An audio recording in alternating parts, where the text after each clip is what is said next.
it's Chidimma Adetshina and welcome to the news. Your local, rural, urban South African news, your African news, international news. In fact, any news you can think of, you can find it here. So if that's your thing, please subscribe. Also like if you're enjoying the content. And please support us on Patreon. The link is in the description below. Before I get into today's headlines, I just want to tell you something. Spring is around the corner, and in African seasons, it's summertime. And summer means that you need to have a summer body. So I've been working out for the last couple of days, gaining muscles and all of that.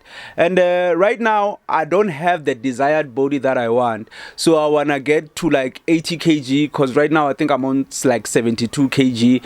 So yeah, man, if you want to follow me on this journey, please do, because summer is around the corner. You need your summer body. December also, the beaches, vacations and all of that. So join me on this journey. I'm gonna keep you up to date as much as possible so we can do this together. Today's headlines: Floyd Shivambu has his first MK Umkhonto Wesizwe press conference and he has a lot to say. We are going to react to some of the things he said. Our second headline: Chidimma Adetshina is back in Nigeria for good this time, and she has a lot of clips that are coming out. We are going to react to those too. The two-pot system. I know many people are employees, you're at work, you're paying your tax, and you're wondering about this two-pot system. I'm going to explain everything about it. Where does that enter? And you don't even once suggest that I'm betraying the revolution. I will never betray the revolution. Because we're not in the business of trying to please each other's egos here. We're in the business of building a revolutionary movement that is going to emancipate the black majority and Africans in particular, and we're unapologetic about that. Well, a simple translation of what he just said: the overall revolution of African people, especially the EFF and Umkhonto Wesizwe, is the emancipation of African people. So he's saying that he might not be following EFF's Julius Malema at the moment, but with Umkhonto Wesizwe, he will continue the revolution with Jacob Zuma. Because we're not in the business of trying to please each other's egos here. We're in the business of building a revolutionary movement that is going to emancipate the black majority and Africans in particular, and we're unapologetic about that. That is what we stand for. What I like about what Floyd said is that he's saying he's not in the business of massaging egos. And if you check the EFF Economic Freedom Fighters, there's one ego that everyone needed to massage, and that's Julius Malema's ego. And when you check the ANC, someone said something very crucial. They said ANC is the only political party where people have a freedom to actually leave and not have enemies afterwards. So the ANC, you can actually leave. Remember, there's Cope, there's Jacob Zuma. There are a lot of people that actually left the ANC and they're okay, they're doing fine. So even Julius Malema, as a matter of fact, is a breakaway from the ANC and he's doing well. So when they say maybe the DA, you don't have a chance to actually say something to Helen Zille, John Steenhuisen. When it comes to the EFF, you have no chance to say something to Julius Malema. All the political parties, even Patriotic Alliance with Gayton McKenzie, he's the one holding the keys. Even Action SA with Herman Mashaba, do you think you can go to that political party and actually tell him what to do? Of course not. You cannot debate with him. But when it comes to the ANC, Cyril Ramaphosa is free to take any debate. You can actually talk to him and he won't actually put you out and put you down and tell you you are lower than him or anything like that. He'll just listen to you. The philosophy of the ANC is the same philosophy that Nelson Mandela had. Because remember, when he was in Robben Island, they were allowed to actually debate and caucus and actually debate each other as ANC members at that time. And when he went out of jail, he actually applied the same philosophy within the ANC so that people are not afraid to actually confront their leaders when they're doing something wrong. Some people were asking me that what is going to happen because in MKP leadership changes every week and all of those things. What if they change? I say, like, if I'm removed as national organizer, I'm going to be a member. And if I'm removed as a member, I'm going to be a volunteer and put posters even without the approval of the leadership. I'm not here for opportunistic purposes. The funny part is that Floyd is saying that he's not looking for any position at Umkhonto Wesizwe. He just wants to serve the people and the party. What's funny about that is that because when he left the EFF, he was actually promised something to actually join the MK. Do you think Floyd would just move from the EFF and join MK just to be, pasting boards for campaigning? No ways, man. He needs a very good position there. But I didn't hear him say anything about, the main seat at MK. The main seat is actually being the president of the MK. And they actually promised him he will be the president of MK, and then Jacob Zuma will play like a minor role. But obviously, when it comes to campaigning, Jacob Zuma will be on the forefront, and I bet the ballot boxes will be in Jacob Zuma's name. But that would be confusing because you have your main man, Floyd Shivambu. I'm just saying, hypothetically speaking, if he's president of MK, if he's the main man, people in general would expect him to actually go heavily campaigning for MK. But if Jacob Zuma is the one on the forefront, people will get confused. Who's the leader of MK? So I guess we're going to have to see who's the one who will be on the forefront of MK, who will be doing most of the speeches. The sad thing about all of this is that we cannot take Floyd Shivambu seriously. Now, you might say that I'm just hating on him. He wants to move on. There's no bad blood between him and Julius Malema. But yeah, let me just play a clip of what he said about Jacob Zuma a couple of years ago. Jacob Zuma will never find peace in the presence of the EFF that respects the Constitution.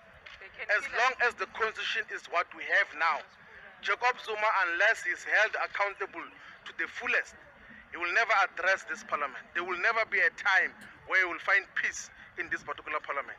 At all times, he will know that there are serious dynamics and opposition that will come from the EFF, which has been proven times and again.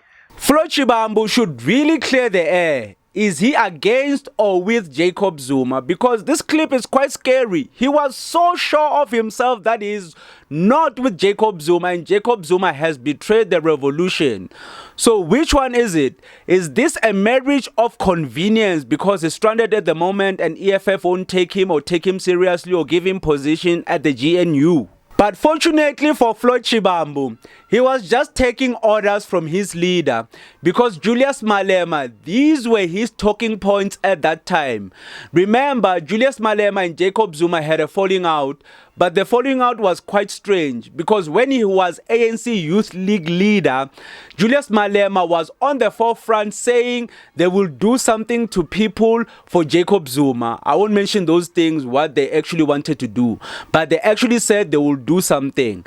So when they said all of those things, should we take them seriously when they go back and mishmash and try to do something with MK with the same Jacob Zuma that they hated so long ago? Here's a clip of Julius Malema actually admitting that he was wrong when he was going against Jacob Zuma. It's a mistake. We have committed and taken responsibility, and we've since apologized for having sold them nothing in the form of President Zuma. We're not going to rest until we've removed Zuma as a president. That's why I'm saying that this is a marriage of convenience. Floyd Shivambu joined MK Umkhonto Wesizwe because there was nowhere else to go. He wanted a position at the ANC, they didn't give him one. He wanted a position at the GNU overall because he wanted to be the Minister of Finance, and he didn't get that. And Julius Malema actually betrayed him because he went to the GNU to look for positions for himself and another party member, excluding Floyd Shivambu. So he's rightfully so to be feeling that he's betrayed. But why join MK? You said all these things about MK, Umkhonto Wesizwe, not Umkhonto Wesizwe precisely, but Jacob Zuma. And once you said something about Jacob Zuma, it means you denounce anything and every party that he will follow afterwards. But marriage of convenience. He's here to serve the people because he has nowhere else to go. Well, Chidimma Adetshina ran back to Nigeria, and when she got there, she got the warmest greetings of them all at the airport.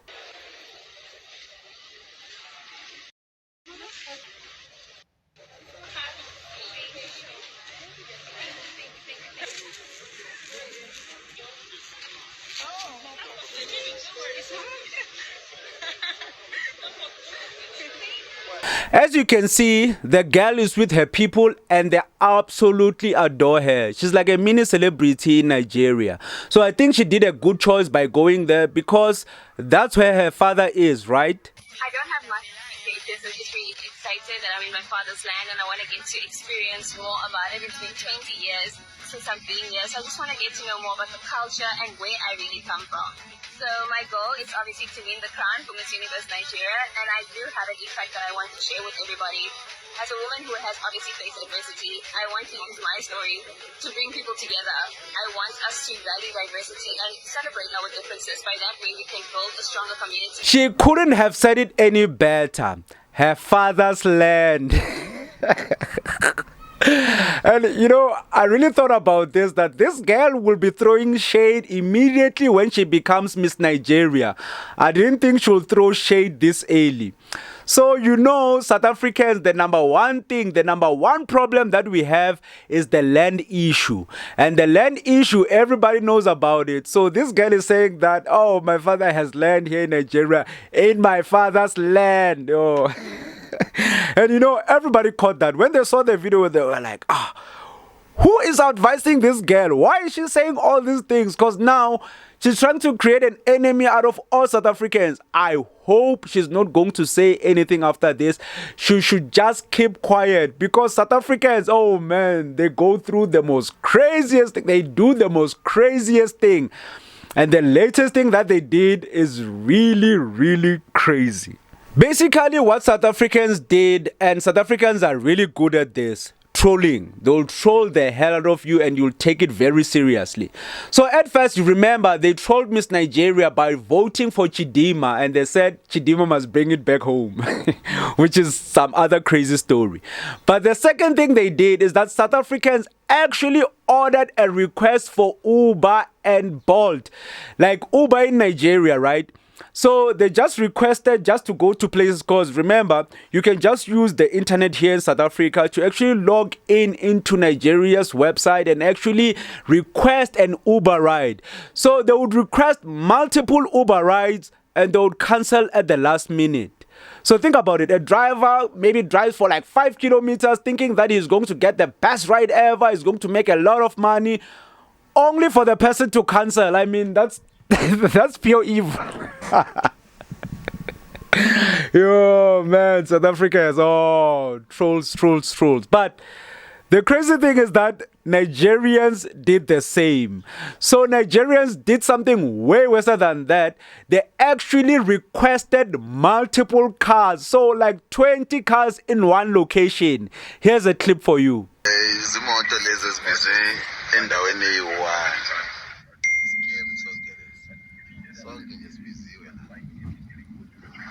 Pick up nje umuntu oyiwona.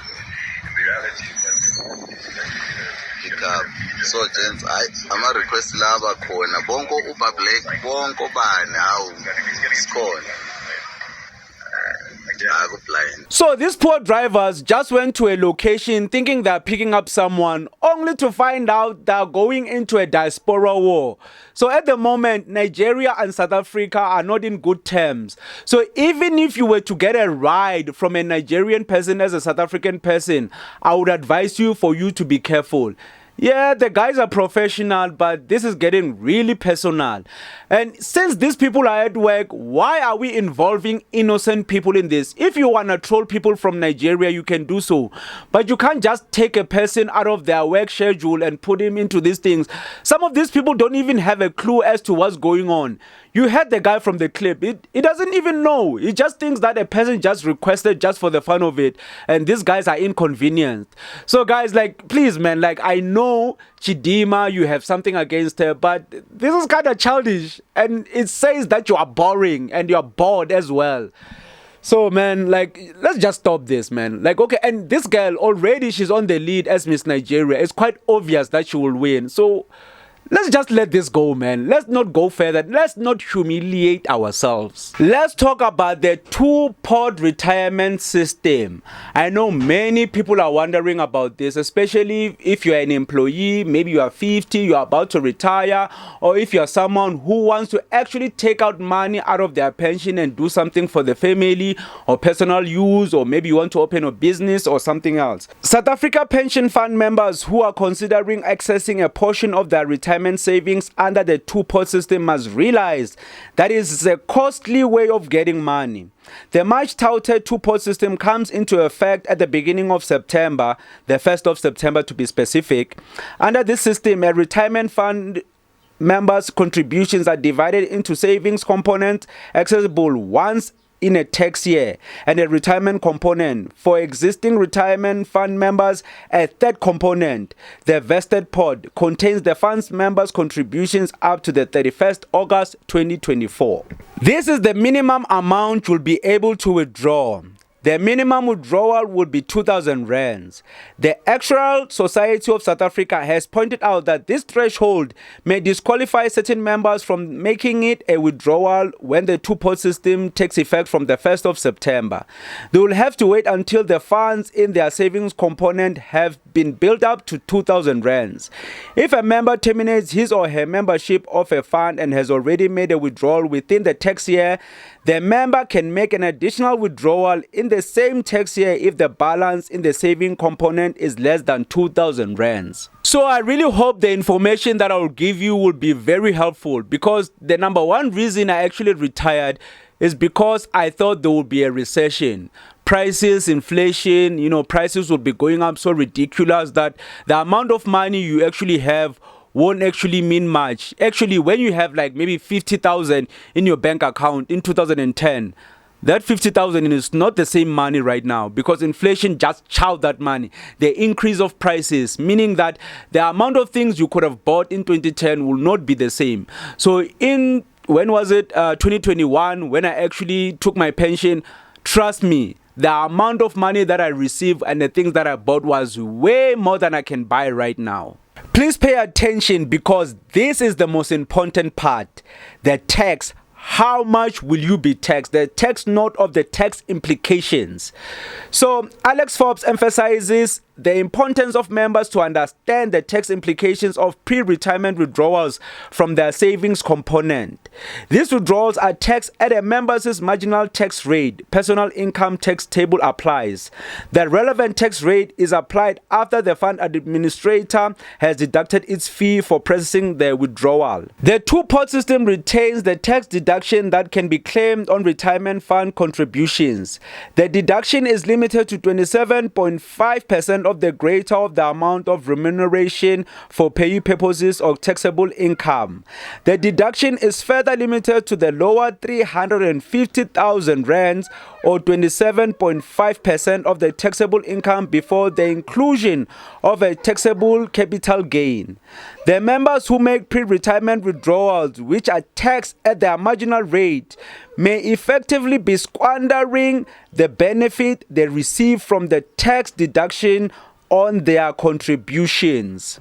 And that's the main catch of the two-pot system, because remember, when you had the one pot, the overall amount you'd get when you retire, it was just one taxable income, right? So now every time, let's take for an example, in a year you just take like 10,000, and they're saying that you're going to be taxed 27.5%. Imagine, it's almost 30% of your whole money. So you'll get taxed, meaning maybe you'll probably get like 7K from that amount, and there are other deductions as well that you don't know about, right? So you get taxed there. And remember, when you actually contributed to actually paying tax, they taxed you at work.